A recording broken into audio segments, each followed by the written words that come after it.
Hello नमस्कार welcome to a fresh mini blog. आज संध्यारे निमंत्रण रक्षा करी आमे जाई पहुंची थिलु मो सांग घरे।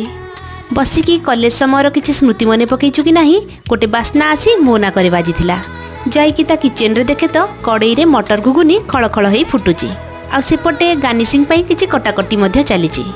मु थाउ थाउ तो आखिरे लुह एमिति मु हबाकू देबिनी। पियाजर कोन एते साहस एमिति किछि कही छुरीटी को ता हातरु छड़े आनी मु पियाज को सब चुन चुन करी काटी देइथिली। आ मो सांग चाट को सजेई फटाफट रेडी कर देइथिला।